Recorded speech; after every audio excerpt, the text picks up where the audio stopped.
ta présence. Mon Dieu, ton esprit est là. Oh oui, disons ta présence, ta présence. Oui, ton esprit est là. J'étais perdu, tu m'as donné ta main. J'étais perdu, tu m'as donné ta main. C'est qui cet homme qui domine sur les eaux? C'est Jésus, le roi des rois. Je t'ai perdu,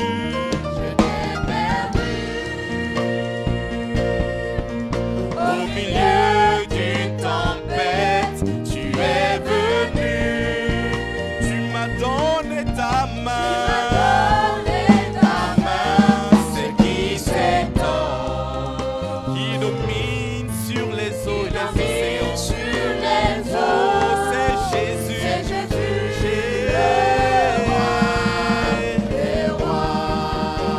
oui, ta présence que j'aime.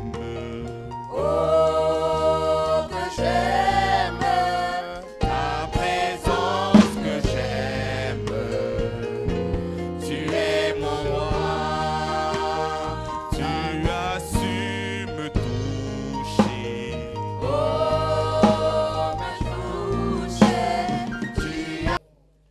Écoutez la parole de Dieu. Et ce matin, c'est un imminent serviteur de Dieu que nous connaissons, mais que le Seigneur l'a encore qualifié, qui va nous prêcher la parole de Dieu. On dit le prophète, nul n'est prophète chez soi, mais ici il est prophète. Alléluia. Nous on reconnaît qu'il est prophète. Voilà, même s'il est sorti d'ici, on reconnaît son ministère. Et parce qu'on reconnaît son ministère, que cela est une source de bénédiction sur sa vie. Et là où il est parti, il était étudiant ici, et Dieu l'a appelé, il a été formé, et chacun a vu ses capacités et ses dons que Dieu lui a donnés. Il est rentré dans son pays, au Bénin, précisément à Porto Novo, où il serve le Seigneur dans un ministère d'évangélisation puissant. Et le ministère s'appelle MEV, Maison d'évangélisation Vie éternelle. J'ai été invité là-bas lors de leur 5e anniversaire où j'étais l'orateur principal. On a fait quelques jours, en tout cas en 5 ans, le résultat que j'ai vu, c'était extraordinaire. C'était extraordinaire. Et arrivé là-bas, Dieu l'a béni. Il est marié. Nous, les pasteurs sérieux, là, on ne confie pas un pasteur célibataire sur une église. Parce que les pasteurs célibataires, là, ça amène trop de problèmes. Donc, il est marié légalement. Vous connaissez, sa femme était aussi ici, en génie civil. Vous voyez, lors de sa soutenance, elle a eu mention honorable. Mention honorable. Et ils font un bon travail. Ils sont dans l'évangélisation dans la rue, etc. Et Dieu l'a élevé. J'ai dit un imminent serviteur de Dieu parce que quand il est parti, il est devenu membre du bureau exécutif de la MEV. Donc c'est pas un petit, votre petit que vous avez vu là, c'est plus lui. Quand vous le voyez maintenant là, saluez-le, c'est un respect, c'est un pasteur imminent. Ceux qui voyaient Olympe petit là, ne péchez pas. C'est un imminent serviteur de Dieu. Je l'ai trouvé là-bas, j'ai été honoré, j'ai été fier. Donc il est membre du bureau exécutif de la MEV. Il est enseignant à l'école biblique et théologique de la MEV, où il enseigne plusieurs matières. Et vous le savez que c'est un enseignant, n'est-ce pas? C'est un enseignant. Et donc, il est marié, il est père d'un enfant pour l'instant. Voilà, une fille, une belle petite fille, les autres vont arriver.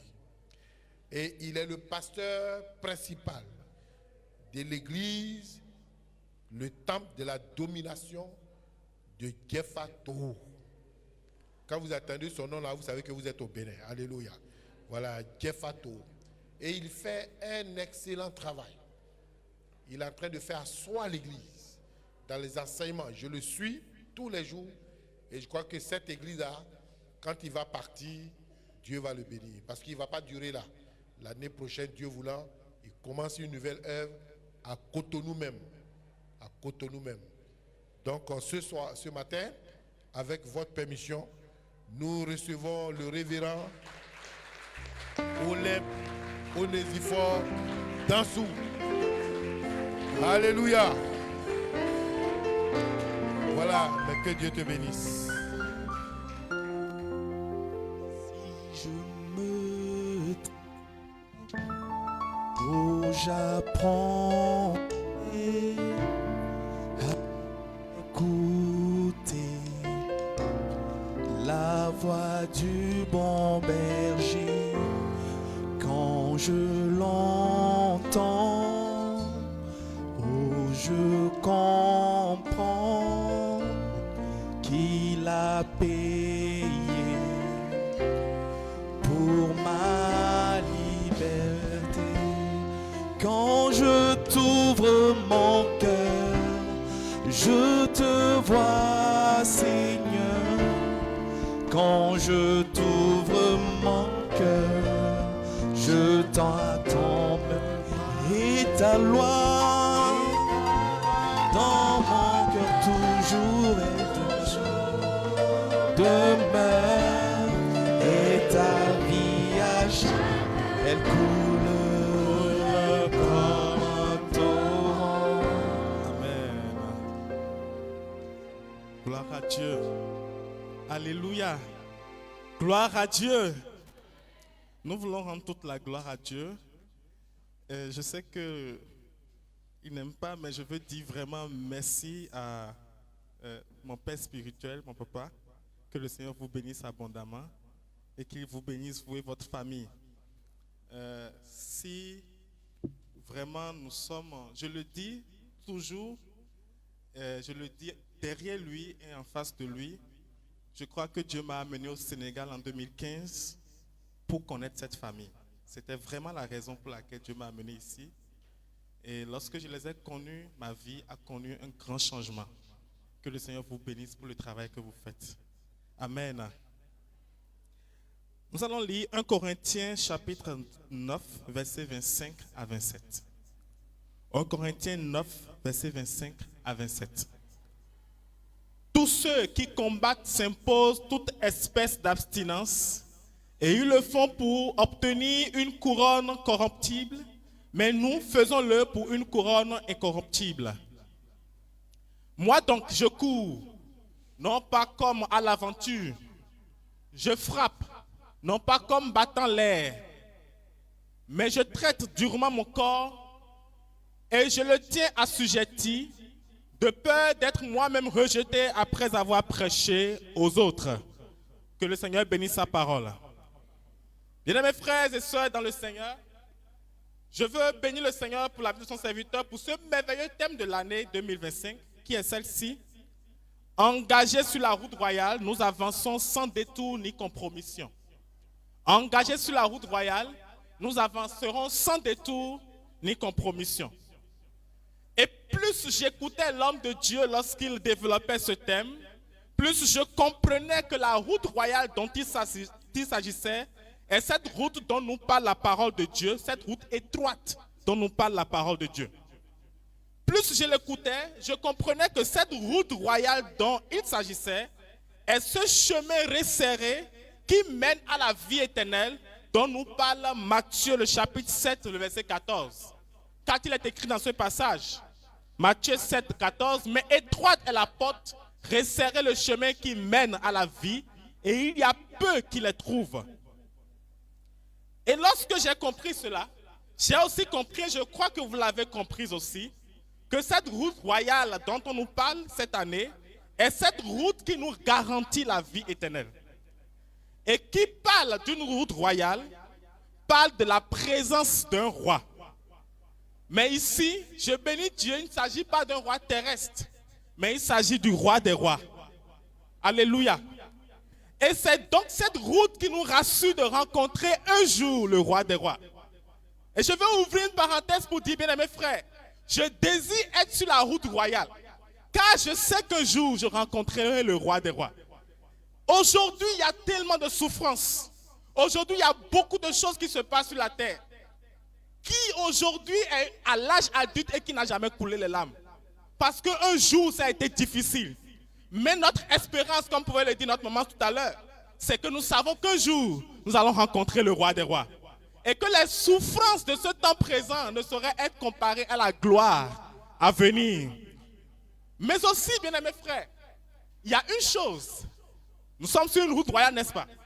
Et avant d'arriver vers le roi, et que nous sommes sur une route royale, nous marchons sur un tapis rouge.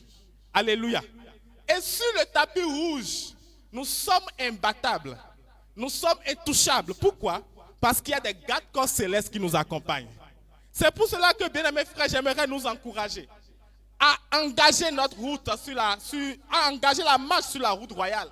Car sur cette route, nous sommes protégés par le roi des rois, par ses gardes-corps. Et nous savons aussi qu'un jour, nous allons rencontrer le roi.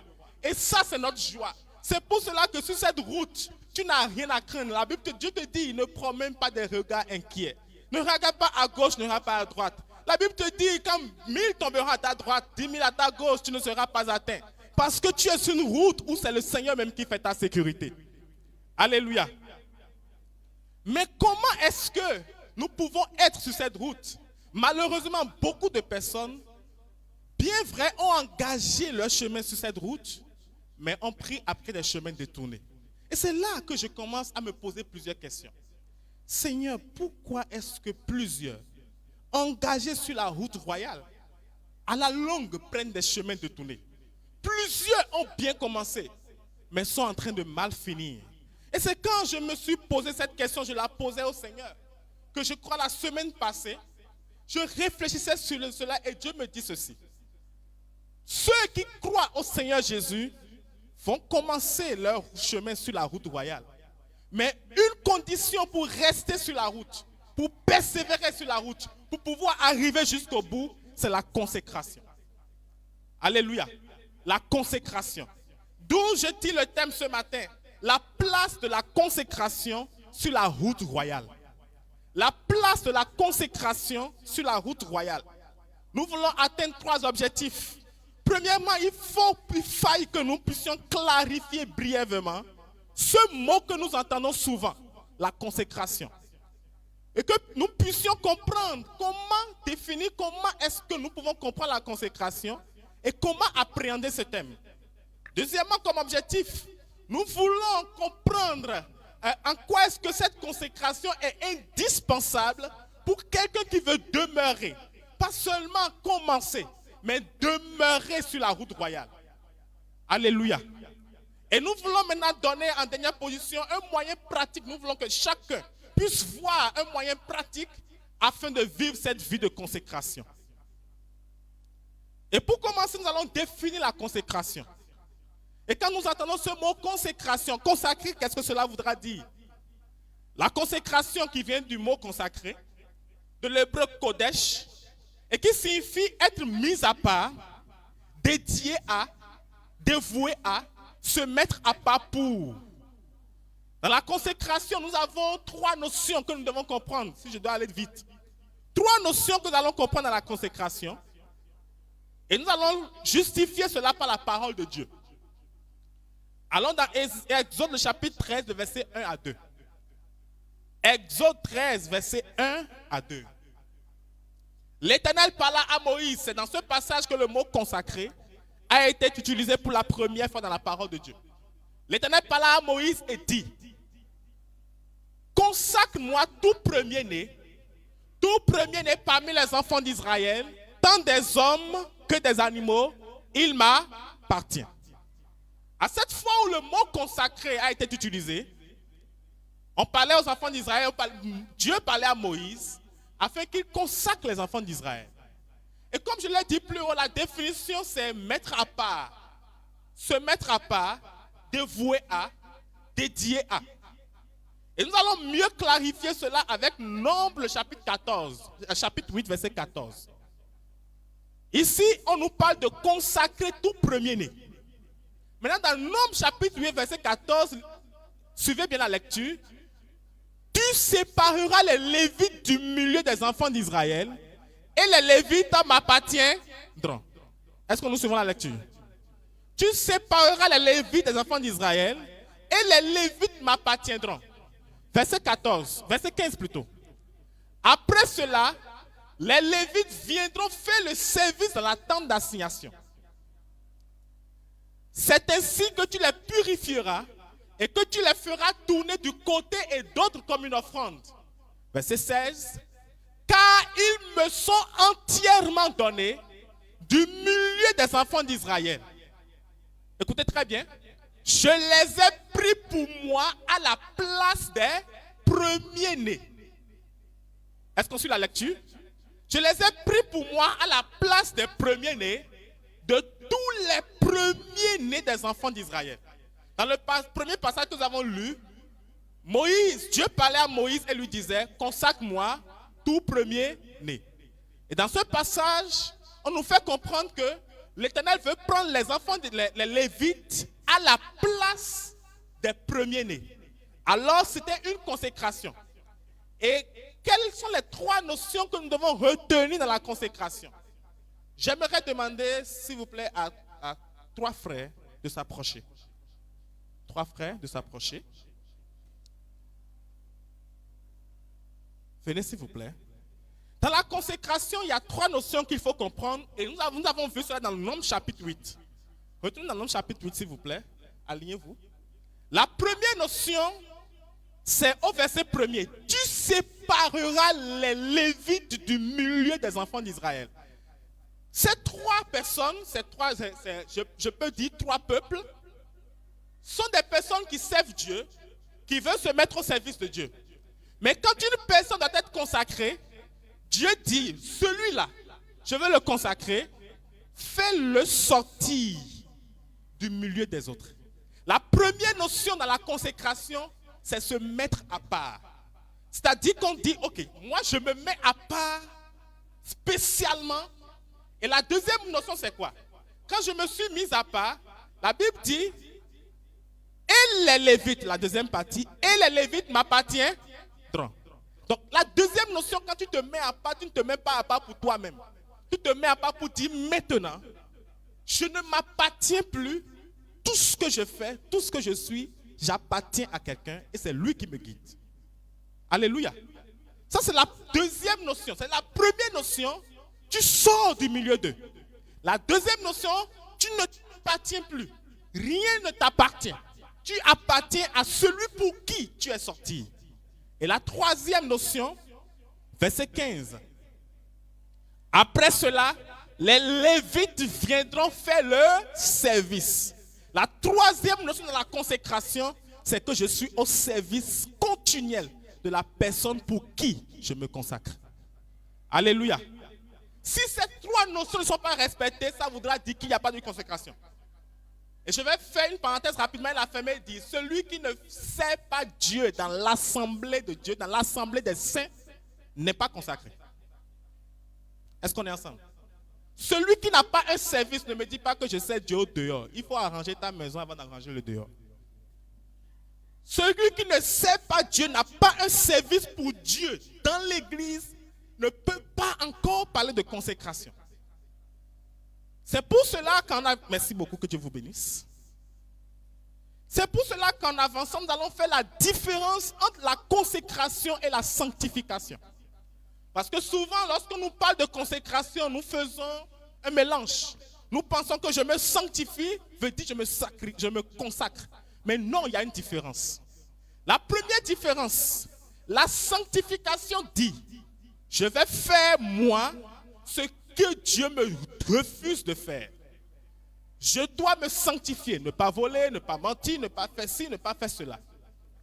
Alors que la personne qui se consacre dit, au-delà du fait que je ne dois pas faire ce que Dieu refuse de faire, je vais aussi faire avancer le royaume de Dieu. Vous voyez la différence? La sanctification, c'est pour l'enfant de Dieu. C'est pour cela, la personne qui dit j'accepte Jésus comme mon Seigneur Sauveur personnel, doit vivre une vie de sanctification. Tu le fais, c'est pour toi-même. C'est dans ton intérêt, frère. La sanctification, c'est ton intérêt propre. Alors que la consécration met en jeu les intérêts de Dieu. Gloire à Dieu. La sanctification te donne accès au ciel. La consécration te donne accès aux trésors qui sont dans le ciel. Alléluia. Parce que la sanctification dit, bon, je fais ce que Dieu me refuse de faire. Il a dit, la parole de Dieu dit, ne fais pas ça. Je fais. La parole de Dieu dit, ne fais pas ça. Je fais. Je ne fais pas. Le chrétien ne doit pas toucher ça. Je ne touche pas. Mais celui qui se consacre a fini avec la sanctification et est en train de maintenant de dire comment je vais faire pour que le royaume de Dieu avance. Comment je dois faire pour faire reculer le règne du diable. Voilà l'objectif des personnes consacrées. Et je vais justifier cela avec un texte. Matthieu le chapitre 19, le verset 16 à 22. Et voici un homme s'approcha et dit à Jésus, « Maître, que dois-je faire de bon pour avoir la vie éternelle ?» Il lui répondit, « Pourquoi m'interroges-tu sur ce qui est bon? Un seul est le bon. Si tu veux entrer dans la vie, observe les commandements. » Lesquels, lui dit-il? Verset 18. Et Jésus lui répondit, « Tu ne tueras point, tu ne commettras point d'adultère, tu ne déroberas point, tu ne diras point de faux témoignages. Honore ton père et ta mère et tu aimeras ton prochain comme toi-même. » Le jeune homme lui dit, « J'ai observé toutes ces choses. Que me manque-t-il encore? » Je m'arrête là d'abord. C'est-à-dire, il vient voir Jésus, il dit à Jésus, « Qu'est-ce que je dois faire pour avoir la vie éternelle? » Jésus lui dit, « Bien, si tu veux avoir la vie éternelle, il n'y a pas de problème. » Vous voyez tout ce qui a été cité là? Ce sont les commandements. Vis dans la sanctification. Tu auras la vie éternelle. Ah mais, la sanctification, ces choses je les fais depuis ma jeunesse. Ah mais c'est bien petit, c'est bien. Ok. Comme tu fais toutes ces choses depuis ta jeunesse, on va passer à l'étape suivante. L'étape suivante c'est quoi? Jésus lui dit, si tu veux être parfait, va, vends ce que tu possèdes, donne-le aux pauvres et tu auras un trésor dans le ciel. Puis viens et suis-moi. Voilà la consécration. Donc, tout ce que tu as va maintenant m'appartenir. Ta vie même, prends ta vie et viens me suivre. Et quand Jésus lui dit cela, verset 22, le niveau était très élevé. Et il dit, après avoir entendu ces paroles, le jeune homme s'en alla tout triste. Car il avait de grands biens. Oui, tu te sanctifiais, mais tu ne t'es pas encore consacré.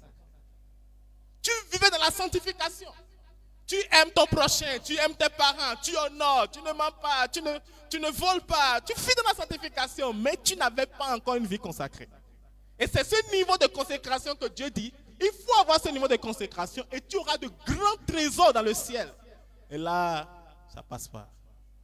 Tout triste, il s'en alla. Vous voyez la différence? Alors quand aujourd'hui on vous parle de consécration, c'est un autre niveau de la sanctification. La sanctification dit, bon, je me sanctifie. La consécration dit, toute ma vie appartient à l'Éternel. Alléluia. Est-ce qu'on est ensemble? Pourquoi, deuxième grande partie, pourquoi est-ce que la consécration est indispensable pour demeurer sur le chemin royal? C'est le grand 2. Pourquoi est-ce que la consécration est indispensable pour demeurer sur le chemin royal? Premièrement, parce qu'une personne consacrée a ses regards sur le but de sa consécration. Une personne consacrée a ses regards, ses objectifs sur le but de sa consécration. Bien, mes frères, sur le chemin royal, l'ennemi va tout faire pour que tu prennes des chemins détournés. L'ennemi va tout faire. Il ne veut pas te voir sur un chemin royal. Il ne veut pas te voir prospérer. Il ne veut pas te voir grandir avec Dieu. Son objectif, c'est comment faire pour que tu prennes des chemins détournés. Mais ceux qui arrivent à rester sur le chemin royal, c'est ceux qui disent, je suis focalisé sur un objectif, je ne prends pas des chemins détournés. Vous savez, quand tu ne sais pas où tu vas, on peut facilement te mélanger. Hein. Un jour, j'ai dit à l'église que j'allais envoyer des audios de 30 minutes chaque matin pour prier. Je disais ça parce que je voulais régler un problème. J'avais vu un problème et je me suis dit, non, il faut que je commence cela. Quand je priais, j'ai reçu cela et je voulais le faire. Le premier jour, j'ai envoyé un audio de 30 minutes. Plusieurs personnes sont venues me dire, ah, pasteur, cet audio-là, je n'ai pas pu télécharger, hein, c'est comment? Il dit, ah, on télécharge l'audio là ici. Donc, j'ai commencé, beaucoup me venaient me voir. Et il y a un qui est venu me voir pour me dire, mais pasteur, pourquoi faire des audios de 30 minutes? Fais des audios de 5 minutes seulement et puis envoie. Voici la réponse que je lui ai donnée. Selon mon objectif, ce n'est pas ce que je dois faire. Je dois aussi vous montrer ceci. Si je n'avais pas un objectif, je ne savais pas ce que je voulais faire, j'allais facilement accepter la proposition. Parce que je me dis, c'est une proposition qui va avec le problème qui se présente. Mais j'ai un objectif. Donc, je garde le temps que j'ai prévu. Donc, ceux qui ont des objectifs ne peuvent pas être facilement manipulables. Pourquoi? Parce qu'ils savent où ils vont. Je sais où je vais. Je sais ce que je veux faire. J'ai conscience de mon chemin. Tu ne peux pas me manipuler. Alléluia. Et donc, ces personnes-là sont sûres de ce qu'ils font. C'est pour cela qu'avant de commencer quelque chose, il faut bien écouter Dieu. Quand tu sais que c'est Dieu qui t'a amené sur ce chemin, frère, avance sans détour. Avance sans te poser des questions. Dieu sera avec toi. Il y a des jours où tu as l'impression que tout le monde t'a abandonné. Mais Dieu permet une petite situation pour te faire comprendre que je suis encore là. Alléluia. Philippiens le chapitre 3, le verset 12. Ce n'est pas que j'ai déjà remporté le prix ou que j'ai déjà atteint la perfection. Mais je cours pour tâcher de le saisir, puisque moi aussi j'ai été saisi par Jésus-Christ. Frère, je ne pense pas l'avoir saisi, mais je fais une chose, oubliant ce qui est en arrière et me portant vers ce qui est en avant. Je cours vers le but pour remporter le prix de la vocation céleste de Dieu en Jésus-Christ. Alléluia. C'est pour cela que je vous encourage, ayez vos objectifs pour Dieu. Un objectif pour Dieu. C'est-à-dire que tu te dis, Seigneur, ça, moi, je prends ça à cœur. Je donne des exemples. Les Képhalés, leur vie doit changer. Je dois m'investir dans leur vie. Je dois faire en sorte que chaque Képhalé reflète la gloire de Dieu. Ça, c'est un objectif pour Dieu. Il y a quelque chose qui se passe dans un pays voisin. Voyez ce qui se passe en Algérie. Moi, je vais prier pour l'Algérie jusqu'à ce que la situation change. Tu as le temps pour faire autre chose? Alléluia. Moi, je prends à cœur le groupe musical. Tant que le groupe musical sera là, je vais prendre ce sujet à cœur. Je vais prier. Ça, c'est mon objectif pour que Dieu soit glorifié. Alléluia. Une personne qui a des objectifs ne rentre pas dans la compromission.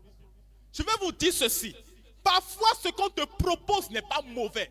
Mais pour ta vision à toi, c'est une compromission. Est-ce que vous comprenez ce que je dis?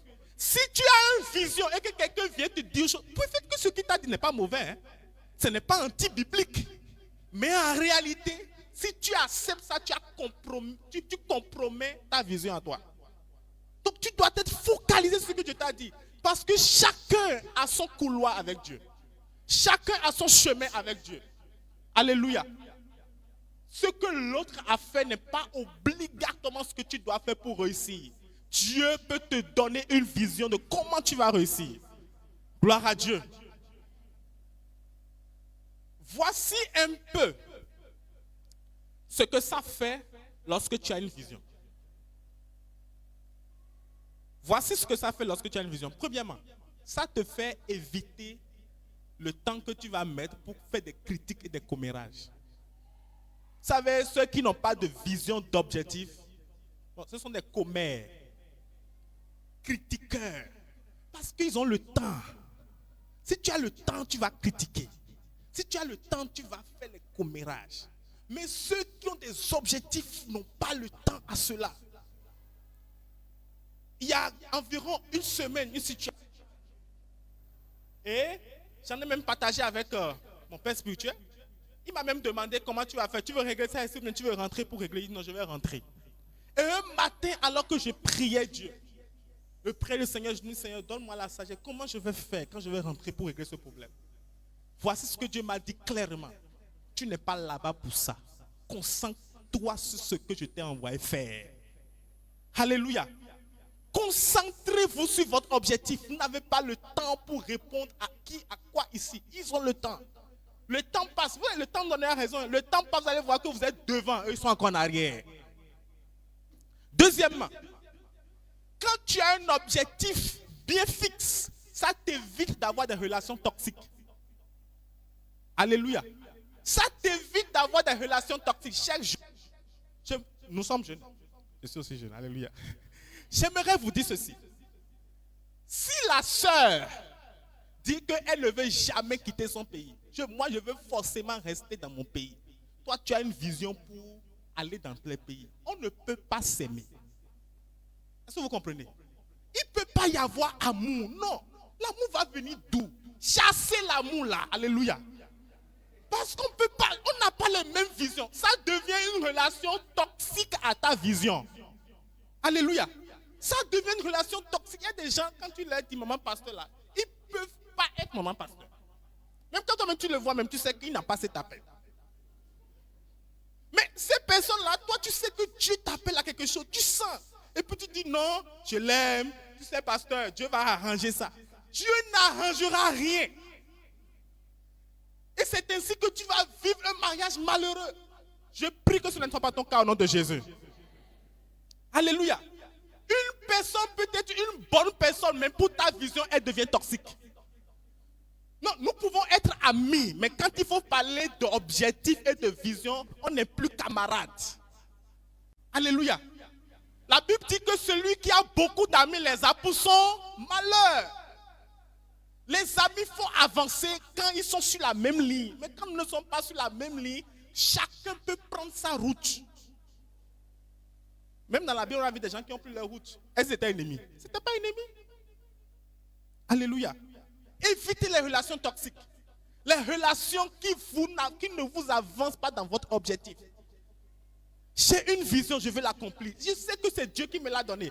Il n'a pas la même vision que moi. On n'est pas obligé de marcher ensemble. La Bible dit que deux personnes qui doivent marcher ensemble doivent d'abord s'accorder. On n'est pas obligé. Je trouverai quelqu'un ou Dieu m'enverra quelqu'un avec qui je vais marcher ensemble. Alléluia. Troisième chose que l'objectif t'amène à faire. Quand tu as des objectifs, ça te permet d'éviter de t'adonner aux habitudes qui ne t'avancent pas. Les habitudes, les comportements. Si, écoutez, je donne un exemple. Il y a des gens récemment qui m'ont accusé. Ils m'ont dit, ah mais toi là, quand on t'écrit, tu réponds un mois après. Frère, les bonjours, comment tu vas? Tu as mangé quoi? Je n'ai plus le temps pour ça. Non. Oh, je n'ai plus le temps. Frère, je dois réfléchir. J'ai même réfléchi. J'ai dit, ouais. J'ai dit ça à ma femme. J'ai dit, je félicite les pasteurs. Je félicite Papa Bilé.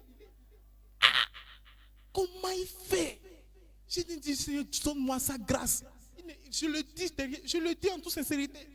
Parce qu'il n'y a pas le temps. Notre objectif, c'est comment faire. Quand il était venu au Bénin, on marchait ensemble, on en a parlé. On a pris un long moment pour parler de comment on doit faire pour créer une église à Cotonou. Vous voyez, on n'a pas le temps pour des futilités. Parce que tu as un objectif, des choses qui ne t'avancent en rien, tu les mets de côté. Alléluia. Et quand tu es vraiment quelqu'un qui a un objectif, c'est l'objectif. Comment faire pour avancer? Comment faire pour arriver au bout? Mais quand tu vois quelqu'un, distraction ici, amusement par là-bas, comédie par là-bas, les gens, ils savent pas. Pour eux, à chaque jour suffit s'appelle. Là, c'est là, à chaque jour s'appelle la coquette là comme ça. Que le Seigneur nous aide. Une personne consacrée. Je viens de finir avec le premier point. Une personne consacrée a ses regards fixés sur le but et sur sa consécration. C'est ce qui va lui permettre de rester sur la route royale. Alléluia. Deuxième chose, une personne consacrée, ce qui peut lui permettre de rester sur la route royale en étant consacré, c'est sa capacité à garder son cœur. Alléluia. Sa capacité à garder son cœur plus que toute autre chose. Frères et sœurs, je vais vous dire une vérité. Je me suis rendu compte que le plus grand combat d'un enfant de Dieu n'est pas le combat qui vient des sorciers. C'est le combat qui touche ton cœur. Le diable veut tout faire que c'est l'endroit sensible pour Dieu. La Bible nous dit dans Matthieu le chapitre 5, le verset 8. Heureux ceux qui ont le cœur pur, car ils verront Dieu. Mais sur la route royale, on veut voir qui? Dieu. Ça voudra dire que si ton cœur n'est plus pur, il n'y a pas moyen, comme par les il n'y a pas moyen pour voir Dieu. Frère, il faut travailler sur le cœur.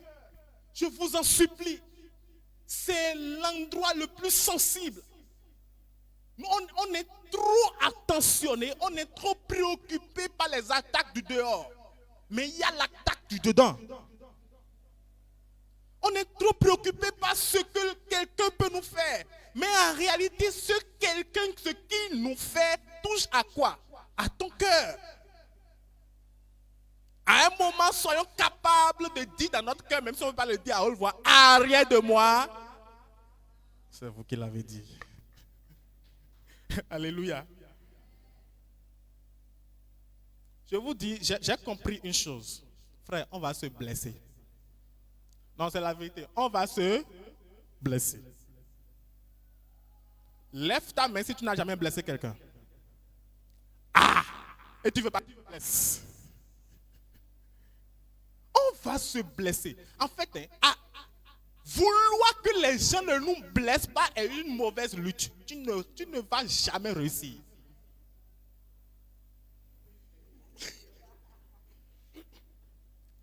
Vouloir que les gens ne te blessent pas, je t'assure que c'est l'échec rassuré.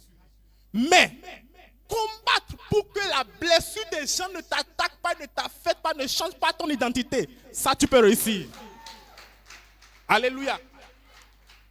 Version Bible du semeur, Proverbe 4, verset 23. Par-dessus tout, veille soigneusement sur ton cœur, car il est à la source de tout ce qui fait ta vie. La source de tout ce qui fait ta vie. Il y a deux sources. Il y a la source amère et il y a la source qui est douce. Si ta vie va être bénie, tout part de ton cœur. Si ta vie va être élevée, tout part de ton cœur. Si tu vas descendre au plus bas niveau, ça prend naissance dans ton cœur. C'est pour cela que veiller sur son cœur n'est pas un avantage donné à l'autre, c'est un avantage donné à nous-mêmes. Alléluia. Veiller sur ton cœur n'est pas, si je fais ça, je lui ai fait trop plaisir. En réalité, ce n'est pas à l'autre que tu fais plaisir, c'est à toi-même. Que le Seigneur nous donne de veiller sur notre cœur. Matthieu 15, verset 19. Car c'est du cœur que viennent les mauvaises pensées. C'est du cœur que viennent les meurtres, les adultères, les impudicités, les vols, les faux témoignages, les calomnies. Apprenons à parler à notre cœur pour que ces choses-là ne naissent pas sur notre vie. Le problème n'est pas la personne qui m'attaque. C'est le diable qui veut toucher à mon cœur. Est-ce que vous comprenez cela? Le problème, ce n'est pas la personne qui m'attaque. C'est le diable qui veut toucher à mon cœur. C'est le diable qui veut toucher à ma vie. Est-ce qu'il peut y avoir une génération d'Étienne aujourd'hui qu'on est en train de lapider et il est en train de dire, Seigneur, pardonne-leur car ils ne savent pas ce qu'ils font? C'est deux personnes qui ont fait ça dans la parole de Dieu. Étienne et Jésus lui-même. Quand les attaques commencent à venir pour que ton cœur soit touché, va à genoux, frère. Va à genoux. C'est une attaque. En fait, ce n'est pas la personne. Parce qu'il y a des pierres aussi.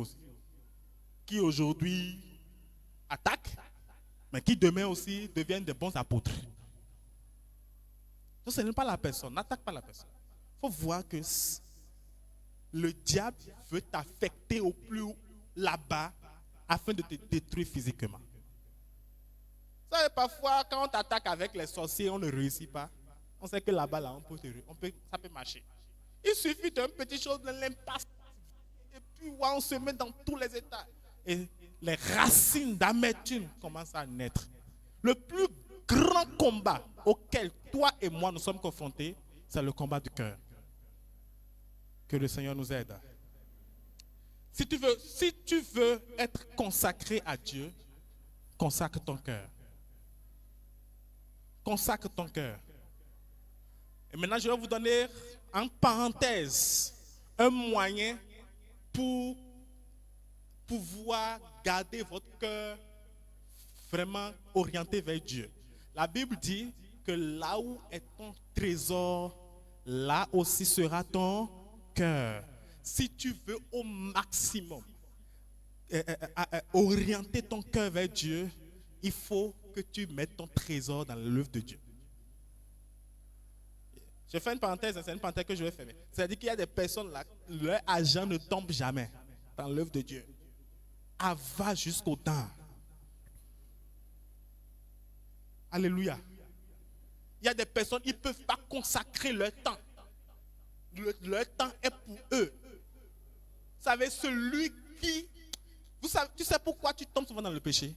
Parce que tu ne sais pas Dieu. Celui qui prend le temps, qui met son cœur dans le service de Dieu, n'a pas trop souvent le temps pour se préoccuper des problèmes de cœur.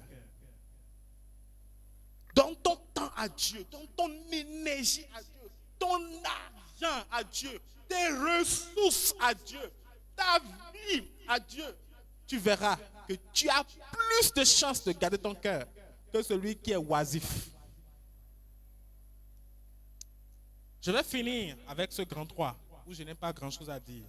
Comment parvenir à cette vie de consécration qui va te permettre de rester sur la route royale? Il faut implorer la grâce de Dieu. Implorer la grâce de Dieu. Frère, ce n'est ni pas notre force, ni pas notre puissance, mais c'est pas l'Esprit de Dieu. Mettons-nous à genoux. Seigneur, je veux. Et je veux. Seigneur, je te désire. Seigneur, ça ne va pas. Il est notre papa.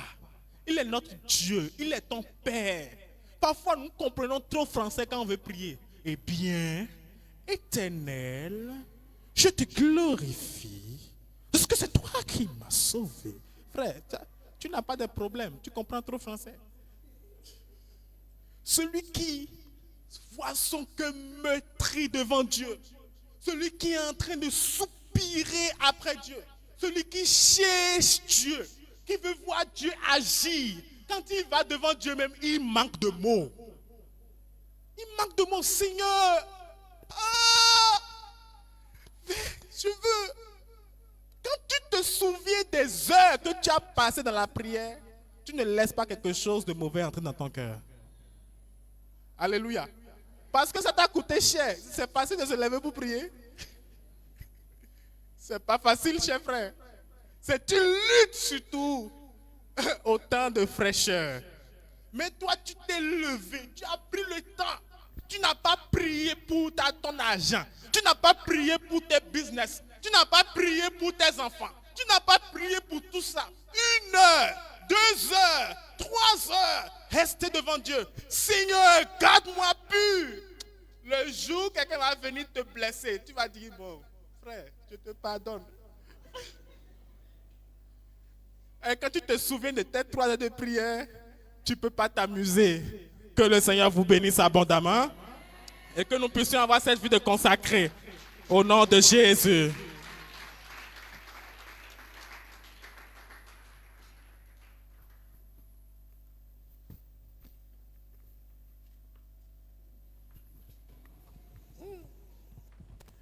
Gloire au Seigneur. Ma joie, c'était d'entendre le pasteur Olympe prêcher sur ça. C'était vraiment ma joie. Au début,